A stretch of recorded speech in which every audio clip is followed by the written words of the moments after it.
강진의 봄날은 맑고 온화했습니다. 마을 사이사이를 누비는 개천은 졸졸 흐르면서 이따금 햇살에 반짝였고 산자락에 피어나는 꽃들은 들판을 뒤덮으며 향기로운 물결을 이루었지요. 하지만 이런 아름다운 고을에 사는 사람들 사이에서 탐욕스러운 이름 하나가 늘 화제되었으니 그의 이름은 바로 홍배대감이었습니다. 홍배대감은 조상 대대로 이어온 부유한 양반 가문의 자손이었죠. 그는 넓은 땅들과 50칸도 넘는 고래등만한 기와집을 물려받아 강진 일대에서는 부자로 손꼽히는 인물로 사람들은 그의 부를 부러워하며 한숨을 내쉬고는 했습니다. 이처럼 홍배대감은 모두가 부러워할 만한 삶을 살고 있었지만 그의 탐욕에는 끝이 없었지요. 부는 부를 부르는 법이제. 가진 것이 많을수록 더 많은 것을 벌 수 있는 법이야. 기회가 왔을 때 놓치지 말고 더 벌어야 하는구만. 지위를 이용하든 돈을 이용하든 방법 따위는 중요치가 않는구만 그래. 홍배대감이 돈을 버는 방법은 이러했습니다. 그는 봄이 되면 장리쌀을 가난한 마을농부들에게 빌려주었는데요. 마을 사람들은 그가 가을이면 어떤 수를 써서라도 본전과 이자를 두둑히 챙겨가는 것을 알고 있기에 감히 홍배대감에게 손을 벌리지 않았지만 배고픔과 가난 앞에 어쩔 수 없이 손을 벌려야 하는 이들에게는 마을에서 홍배대감 이외에 다른 선택지가 없었지요. 올해는 가난한 농부 흥섭이 홍배대감에게 쌀을 빌렸습니다. 홍배대감님 가을이 되면 꼭 갚을 테니 쌀을 조금만 빌려주시지요. 자네가 여기까지 와서 손을 벌리니 참말로 딱한 일이구만. 내 쌀을 빌려줄 테니께 주수철까지만 갚으시게나. 그때까지만 해도 해가 좋고 곡식이 잘 자랄 줄로만 알아 흥섭이는 가을에 이자를 쳐서라도 쉽게 갚을 줄 알았지요. 하지만 그의 여름에 비가 너무 많이 오고 가을에는 냉해가 닥쳐 곡식이 제대로 여물지도 않자 흥섭이는 논에서 아무것도 거둘 것이 없게 되었습니다. 그렇게 추수가 끝나가자 하루는 홍배대감이 직접 흥섭의 집을 찾았는데요. 거들먹거리며 들어서는 홍배대감의 모습에 흥섭의 가슴은 철렁 내리앉았지요. 대감님 올해는 흉년이라 도저히 쌀을 마련할 길이 없었구만요. 제발 한 해만 더 기한을 주시면 안 되겠습니까? 내년에는 기필코 갚겠습니다. 그러나 홍배대감은 코웃음을 치며 고개를 저었습니다. 굳이 기한을 연기할 필요는 없구만. 내 자네에게 더 좋은 방도를 마련해 왔으니 말일세. 방도라뇨? 그게 무슨 말씀이십니까요? 내가 쌀 대신 자네 딸을 내 집에 들이면 어떻겠는가? 첩으로다가 말일세. 그 말을 들은 흥섭이는 순식간에 얼굴이 창백해졌습니다. 대감님, 그 아이는 이제 겨우 관연한 데다 아직 세상물 정도 모르는 아이인데 갑자기 첩으로 들이신다니요? 이복의 흥섭이? 자네 딸이 가난한 자네 집에서 이렇게 고생을 하는 것보다야 우리 집에서 잘 먹고 잘 사는 것이 낫지 않겠는가? 내가 이런 제안을 하는 것도 다 자네를 돕기 위해서 이러는 것 아니겠는가? 딸을 나에게 첩으로 보내면 자네는 빚도 탕감되는 데다 집안의 입도 하나 줄이는 셈이니 이보다 더 좋은 일이 어디 있겠는가? 오메, 제발 다시 한번 생각해 주십시오. 우리 춘심이는 아직 준비가 안 되었구만요, 대감님 부디. 흥섭이 애원을 하자 홍배대감은 오히려 얼굴을 찡그리며 손을 내저었습니다. 참, 나는 자네가 나에게 고마워할 줄 알았더니 이렇게 화를 낼 줄은 꿈에도 몰랐구만. 그럼 좋구만. 자네 소원대로 쌀로 갚는 것으로 하세. 다음 주까지 내 쌀에다가 오부이자를 더해서 준비를 해놓게나. 흥섭이는 깊은 절망에 빠졌습니다. 아무리 생각해도 그 짧은 기간 안에 쌀을 마련할 길이 없었기 때문이었지요. 결국 그는 뜬 눈으로 밤을 지새우며 아내와 함께 온갖 방법을 생각했으나 딸을 내어주는 것 외에는 방법이 없다는 결론에 이르렀습니다. 그리하여 며칠 뒤 홍배대감의 집으로 흥섭의 딸 춘심이 끌려갔습니다. 그것을 보고 동네 사람들이 뒤에서 수군거렸지요. 아니 저리도 많은 것을 가진 사람이 무엇이 부족하여. 흥섭이 아젠의 딸까지 빼앗아 가는지 모르겠구만요 참말로. 그러게나 말이요.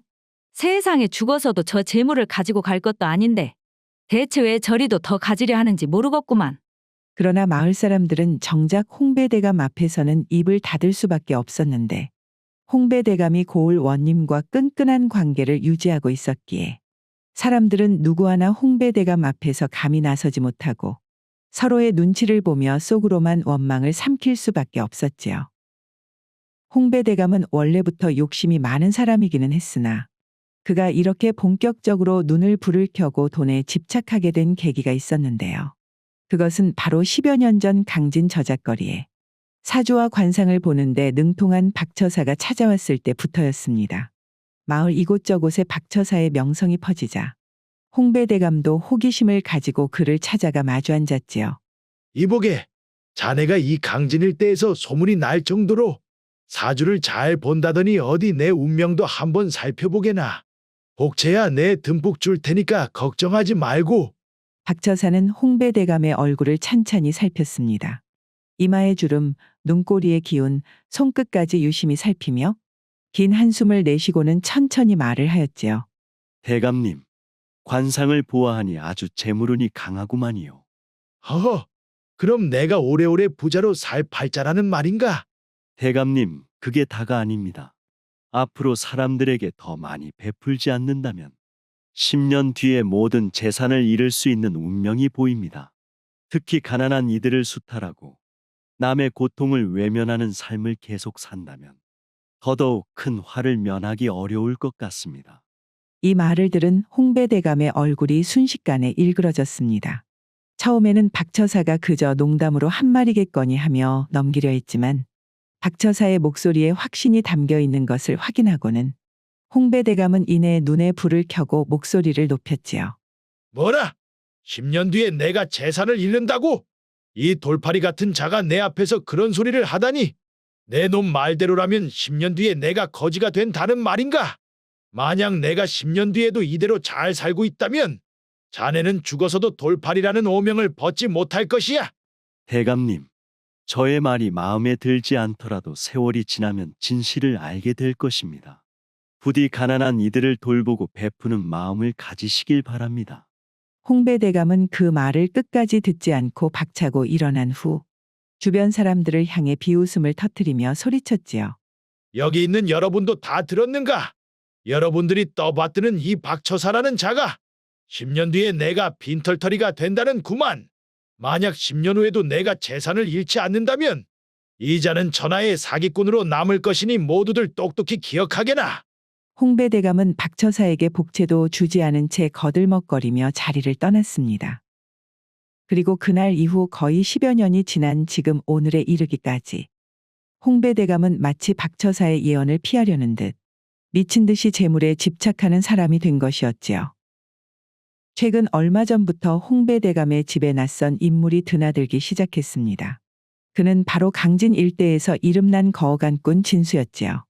그는 물건의 가치와 흐름을 꿰뚫어보는 눈을 가졌고 그 능력을 통해 좋은 물건을 싼 값에 사 비싸게 파는 재주로 이름을 떨치며 그 재능을 인정받아 홍배대감의 아래에서 일을 시작하게 되었지요.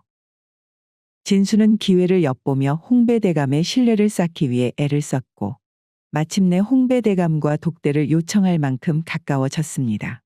그날도 진수는 무언가 중요한 소식을 가져온 듯 사랑방으로 조용히 가서는 홍배대감과 마주 앉았습니다. 대감님, 제가 아주 흥미로운 이야기를 들었구만요. 이것이 그냥 지나칠 수 없는 일이라 대감님께 바로 말씀드려야겠다는 생각이 들어 이렇게 늦은 시간에 찾아왔습니다. 흥미로운 이야기라? 도대체 무슨 일인지 말해보시게. 어디 좋은 물건이라도 발견한 겐가? 진수는 고개를 끄덕이며 의미심장한 미소를 지었습니다. 이게 사실이라면 제가 여태껏 다룬 물건 중에서도 가장 값어치 있는 물건이 될 것입니다. 그것을 아주 싸게 구할 수 있을지도 모르고 말이오요. 진수의 말에 홍배대감은 목을 가다듬으며 침을 삼켰습니다. 그의 눈에는 이미 욕망이 서리고 있었지요. 도대체 무슨 물건인데 그러는가? 대감님, 혹시 덕삼이라는 자를 아십니까? 분명 이 마을에서도 일을 한 적이 있는 사람인데 덕삼이라면 그 목수놈을 말하는 겐가? 2년 전 봄 농사철이 막 시작될 무렵 홍배대감은 자신의 집에 새로운 곡간을 짓기 위해 목수 덕삼이를 불렀습니다. 덕삼이는 근방에서는 손재주가 뛰어나기로 이름이 난 목수였지요. 그리하여 덕삼이는 홍배대감 내 새 곡간을 짓기 위해 땀 흘려 일을 했고 2달에 걸쳐 마침내 곡간을 완성하였지요. 대감님 말씀하신 대로 곡간을 다 지었습니다요. 확인해 보시고 약속한 금액만 주시면 바로 돌아가겠습니다. 홍배대감은 덕삼의 말을 듣고는 한참 동안 곡간을 꼼꼼히 살피더니 이내 이마를 찌푸렸습니다. 이것이 무엇이란가? 자네가 제법 유명하다고 해서 특별히 덕삼이 자네한테 부탁을 한 것인디. 여기저기 온통 삐걱대지 않는가잉? 이렇게 일을 해놓고 돈을 다 받으려 하다니. 자네도 참말로 염치가 없구만 그래. 대감님 제가 2달 동안 혼신을 다해 지은 곡간이구만요. 행여나 시간이 지나 문제가 생기면 언제든 다시 와서 고쳐드리겠습니다. 그러자 홍배 대감이 쓴웃음을 지으며 덕삼이에게 돈 주머니 하나를 꺼내는데 덕삼이 확인을 하니 그 안에는 약속한 임금의 절반도 채 들어있지 않았습니다. 덕삼이는 그 돈을 확인하자 가슴이 먹먹해졌습니다. 2달 동안 고생한 것이 고작 이것이라니. 그는 이대로 물러설 수 없다는 마음으로 홍배 대감에게 간곡히 호소하였지요. 대감님, 이 돈으로 집에 있는 처자식을 어떻게 먹여 살릴 수가 있겠습니까? 저는 그저 대감님께서 시키신 일을 최선을 다해 마쳤으니 부디 제발 자비를 베풀어 주십시오. 덕삼이의 간곡한 부탁에도 홍배 대감은 가차없이 하인을 불러 덕삼이를 집에서 쫓아버렸지요. 그렇게 진수의 입에서 뜻밖의 덕삼이의 이름이 나오자 홍배 대감의 머릿속에는 2년 전에 돈을 제대로 주지 않고 덕삼이를 쫓아버렸던 일이 스쳐 지나갔지요. 덕삼이, 그놈을 내가 왜 모를까? 그놈이 우리 집에서 나가며 고생했니 어쩌니 하며 투덜댔던 놈이지. 그런데 갑자기 그놈 이야기가 왜 나오는 것이냐? 제가 요 며칠 전 주막에서 어깨너머로 들었는디 말이오요. 대감님, 여 근방 산중턱에 있는 무의사 뒤쪽 숲 너머에 오랫동안 방치된 집이 하나 있는 것을 아십니까? 지금은 거의 쓰러져가는 집인데 얼마 전에 진처사라는 사람이 그 집에 이사 왔다고 합니다요. 진처사가 이사하기 전에 집 수리를 좀 맡길 사람이 필요해서 그 집을 고쳐줄 몫으로 덕삼이를 불렀다고 하더라고요. 그 이야기를 하고 진수는 주변을 두리번거리더니 목소리를 한층 낮추며 비밀을 흘리듯 홍배 대감에게 속삭였습니다. 그런데 대감님 덕삼이가 그 집을 고치다가 희한한 것을 발견했다고 안 그럽니까요? 뭐라고? 희한한 것이라니 어떤 것을 말이요? 덕삼이가 그 집 골방벽 안이 비어있는 것을 발견하고는 벽을 살짝 열어보았는데 그 안에 글쎄 진주목걸이니 금반지, 은팔찌 같은 보물들이 가득 차 있었다고 안 합니까요?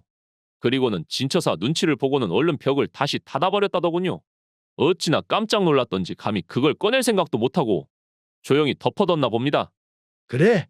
그 덕삼이 놈이 뭐라고 더 말하더냐?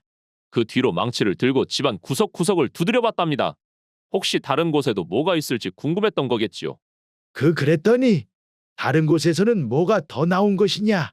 글쎄요, 그 뒤 이야기는 갑자기 어깨 너머로 듣고 있었던 제 눈치를 보더니 아예 말문을 닫아버리더라고요.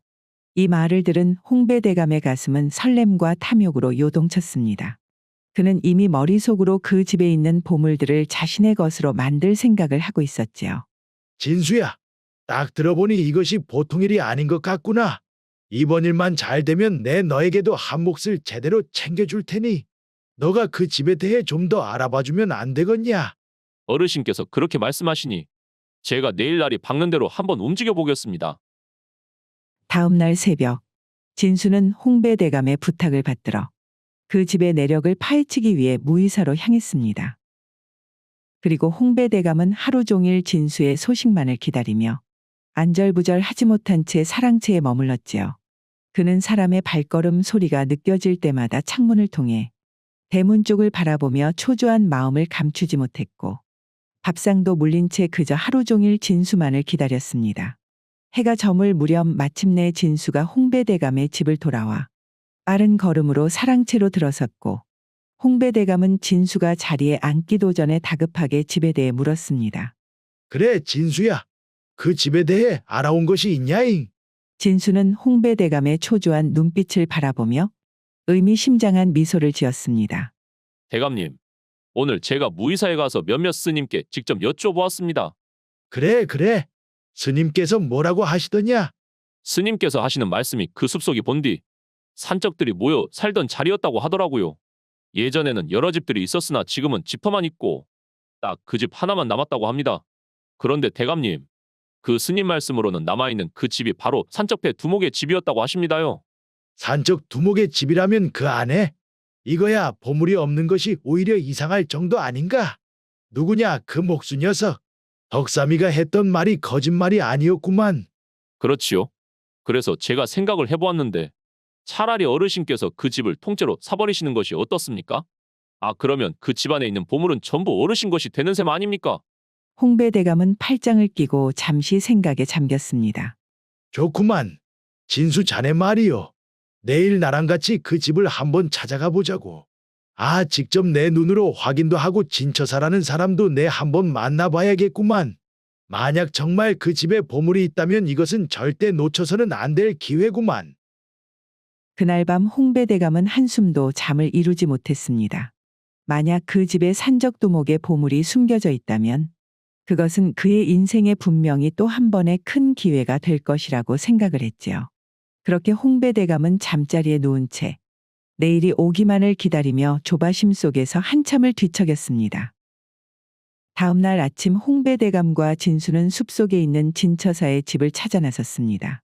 그들은 두런두런 대화를 하며 한참 동안 숲길을 걸어갔고 마침내 덕삼이가 말한 허름한 초가집을 발견하였습니다. 집은 거의 쓰러질 듯 낡아 있었고 벽 이곳저곳에 금이 가 있는 것이 얼마나 오랫동안 방치되어 있는지를 말해주고 있었지요. 그들은 천천히 집 주위를 둘러보며 보물이 숨겨져 있을 법한 곳을 눈여겨보았는데요. 그때 마침 진처사가 문을 열고 나타났습니다. 진처사는 예상치 못한 손님들을 보고 의아한 표정을 짓고 물었지요. 이 깊은 숲속까지 웬일로 찾아오셨습니까? 이곳은 사람의 발길이 거의 닿지 않은 곳인데요. 허허, 이런 숲속의 일은 무슨 일이겠는가? 그저 산책이나 해볼까 하고 걷다 보니 여기까지 오게 되었지. 진처사는 잠시 의아한 표정을 지었지만 곧 예의 바른 태도로 물었지요. 그렇구만요. 혹시 차라도 한 잔 내어드릴까요? 아니네. 이제 곧 내려가려던 참이었구만. 숲을 벗어나며 홍배대감의 가슴은 설렘으로 뛰었습니다. 그는 걸음을 재촉하며 입가에 탐욕스러운 미소를 감추지 못하였지요. 하하, 진수야. 저 진처사라는 자가 아직 저 허름한 집에서 머물고 있는 것을 보니 자신의 집에 무엇이 숨겨져 있는지 모르는 모양이구나. 이것이 하늘이 나에게 주신 기회구만 그래. 어르신, 그럼 이 일을 어떻게 처리하실 계획이십니까요? 진수 네가 내일 혼자 가서 말이요. 저 진처사에게 내가 집과 터가 마음에 든다며 300냥에 팔 생각이 없냐고 물어보게나. 어르신, 300냥이나 말이에요? 홍배대감은 비웃음을 흘리며 고개를 끄덕였습니다. 허허, 저 진처사라는 녀석이 300냥이라고 하면 엄청난 횡재라고 생각하지 않겠냐잉? 분명 말을 듣자마자 기뻐하며 집을 팔 것이구만. 알겠습니다, 대감 어르신. 그럼 제가 내일 바로 그 집에 가서 어르신 말씀대로 해보겠습니다요. 그리하여 홍배대감은 가슴에 부푼 기대를 안고 산에서 집으로 내려왔습니다. 그의 머릿속에는 이미 집안에 숨겨진 보물을 손에 넣는 상상으로 가득했지요. 그리고 시간은 흘러 다음 날 저녁, 승전보를 들고 돌아오리라 기대했던 진수는 오히려 침울한 얼굴로 홍배대감의 집 사랑채로 왔는데요. 진수야, 그 표정은 어떻게 된 거냐잉? 그 진처사에게서 집을 샀느냐? 아, 대감님. 진처사에게 300냥을 제안했는데 그것이 말입니다. 그 진처사가 택도 없다고 코웃음을 치지 뭡니까? 순간 진수의 대답을 들은 홍배대감의 이마에 혈관이 도드라졌습니다. 뭐라고? 아무리 수리가 되었다고 해도 그 허름한 집을 무려 300냥이나 준다고 했는데 거절을 했다는 말이냐? 그깟 쓰러질 것 같은 초가집이 300냥은커녕 30냥도 못 받을 곳일 텐데 300냥을 거절했다는 것이 내 믿기지가 않는구만. 그런데 대감님, 뭔가 이상한 점이 하나가 있었습니다. 진수는 얼굴에 미심쩍은 표정을 짓고 조심스레 말을 이어갔지요. 제가 산에서 내려오던 길에 덕삼이를 봤구만요. 그 말이 떨어지는 순간 홍배대감은 마치 뒤통수를 세게 얻어맞은 듯 정신이 아득해졌습니다. 그래, 바로 그거였구만. 홍배대감의 머릿속에서 이제야 모든 것이 명확해지기 시작했습니다. 그래, 덕삼이 그 녀석이 정말로 보물을 발견한 것이 틀림없구나. 그래서 그 녀석이 그 집을 손에 넣으려고 아마 사돈의 발촌까지 돈을 끌어모아 진처사를 찾아갔을 것이야. 그러면 대감님 덕삼이 그 녀석이 우리가 제안한 300냥보다 훨씬 더 높은 금액을 불렀을 가능성이 있다는 것이지요? 가능성이 아니라 확실히 그렇구만. 안 되겠다. 덕삼이 같은 녀석에게 내 그 집을 빼앗길 수는 없는 노릇이지. 진수야, 내일 날이 밝는 대로 나랑 직접 같이 그 집으로 가자꾸나. 이것이 앞만 봐도 내가 직접 가서 그 진처사랑 단판을 지어야겠구나. 홍배대감은 더는 시간을 끌 여유가 없다는 것을 깨달았습니다. 더 이상 중간에 사람을 보내는 일 없이 직접 나서기로 결심을 한 것이지요. 다음 날 새벽, 홍배대감은 진수와 함께 서둘러 진처사의 집을 향해 길을 나섰습니다. 홍배대감의 마음속에는 오로지 그 집을 손에 넣어야 한다는 열망뿐이었지요. 오늘 반드시 그 집을 사야 하는구만. 내 전 재산을 걸고서라도 포기하지 않을 것이야. 네, 대감님. 여기까지 온 이상 저도 거강꾼의 이름을 걸고 어르신께서 그 집을 손에 넣는 모습을 꼭 봐야겠구만요.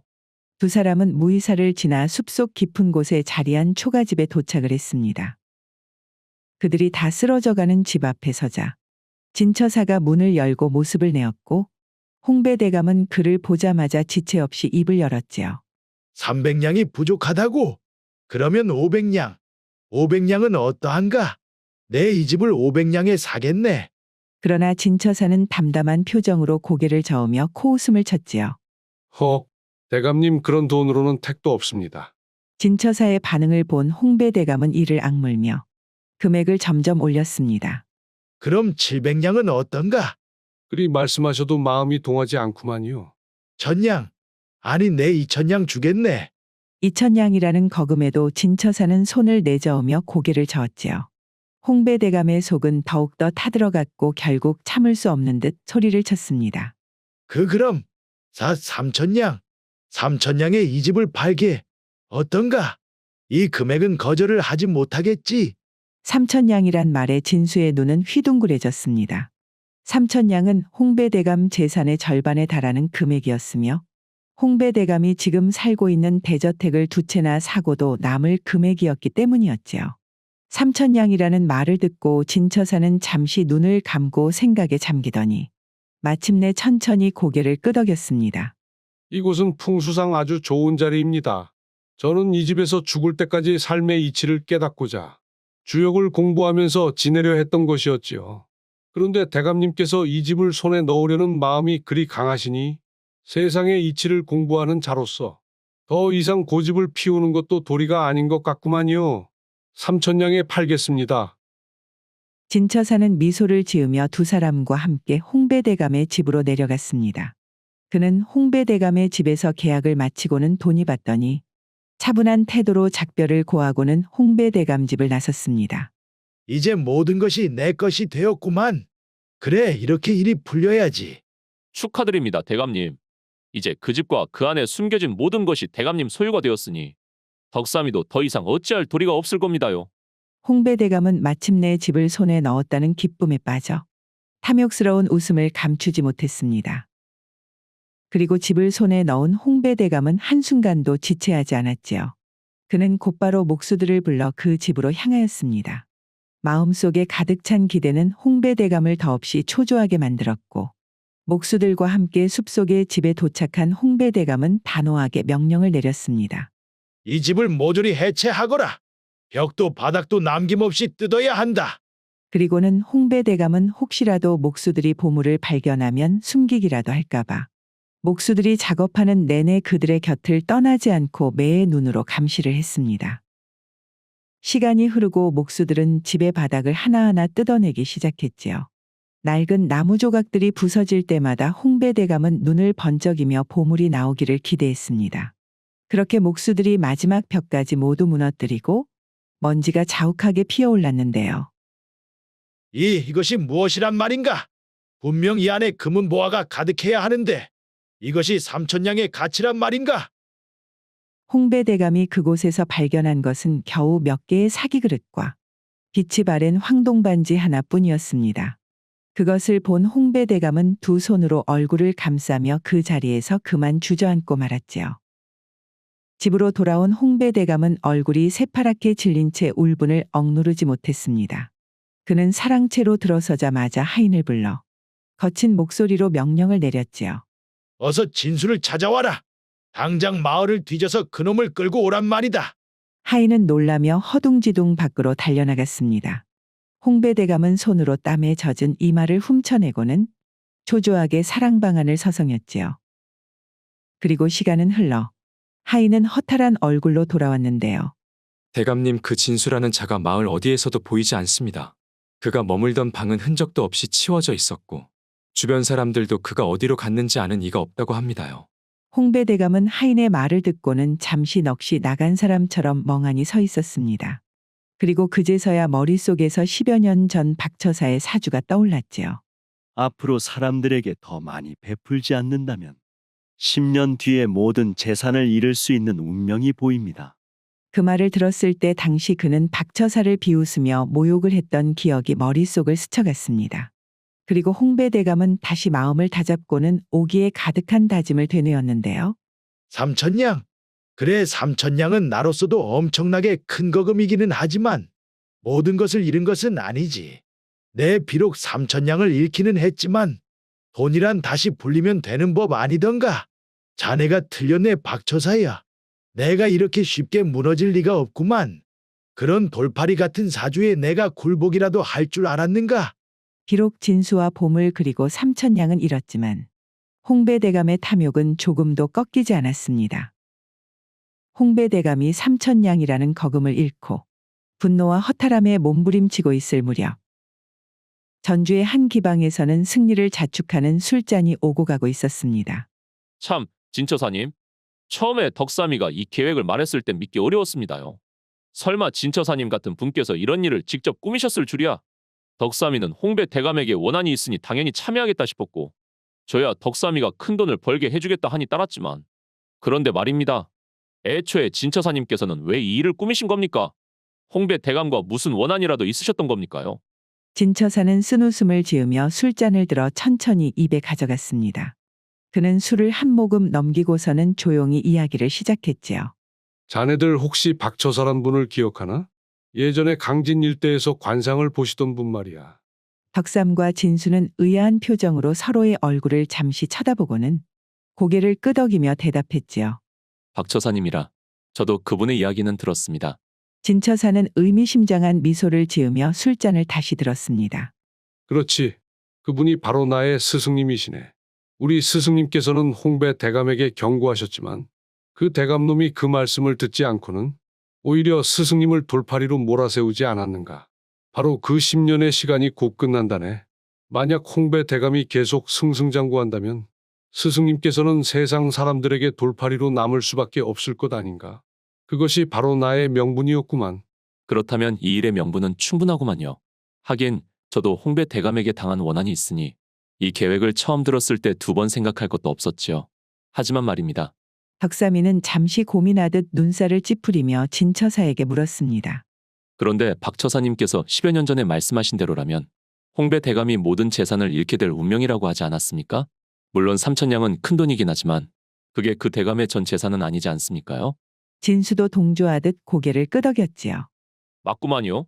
그 대감놈이 워낙에 재산이 많으니 삼천냥을 잃은 것만으로는 큰 타격을 받지는 않을 테지요. 그러자 진처사는 살짝 미소를 머금으며 덕삼이를 바라보았습니다. 그 미소는 뜬모를 깊이를 담고 있었지요. 삼천냥을 잃게 한 것은 그저 첫걸음이구만. 앞으로 홍배 대감의 탐욕은 그를 더욱 깊은 수렁으로 몰아넣을 것이야.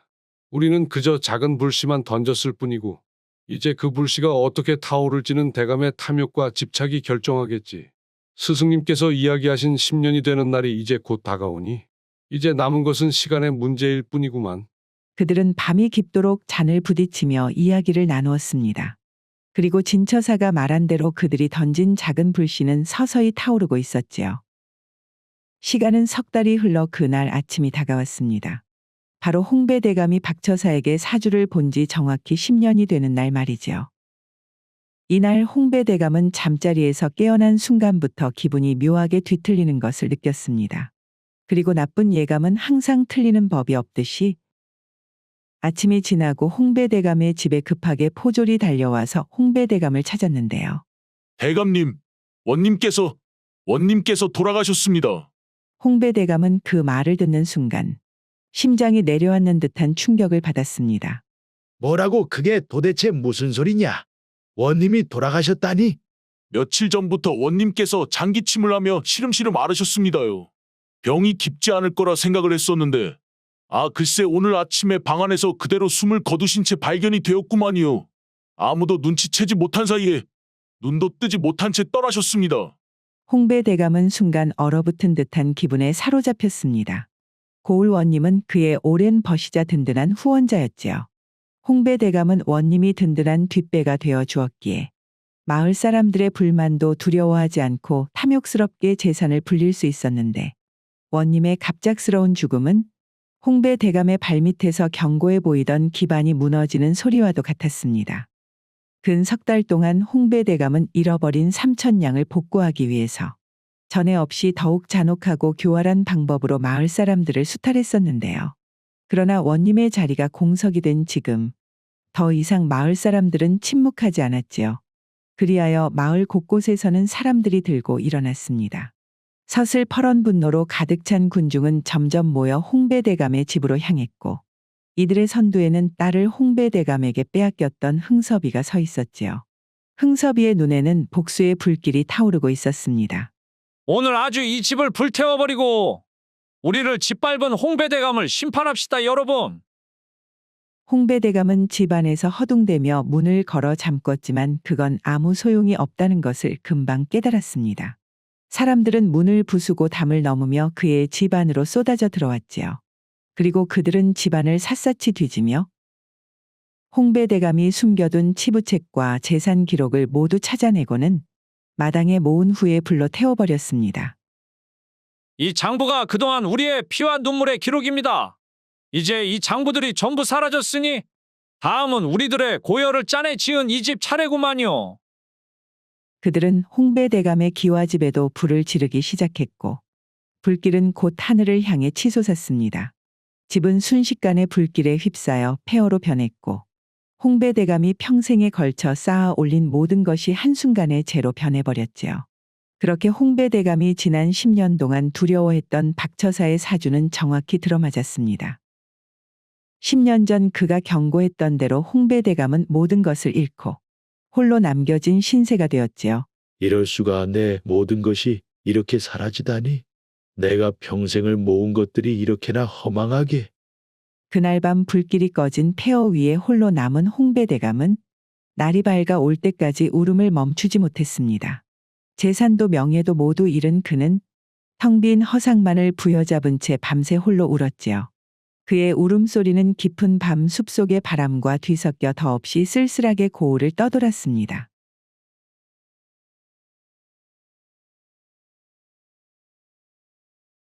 오늘의 고전여행 이야기는 이것으로 마치겠습니다. 오늘도 부족하지만 긴 영상 봐주신 여러분들께 감사드리며 항상 가정의 평안이 깃들기를 바라겠습니다. 그럼 저는 다음 영상으로 다시 찾아뵙겠습니다. 감사합니다.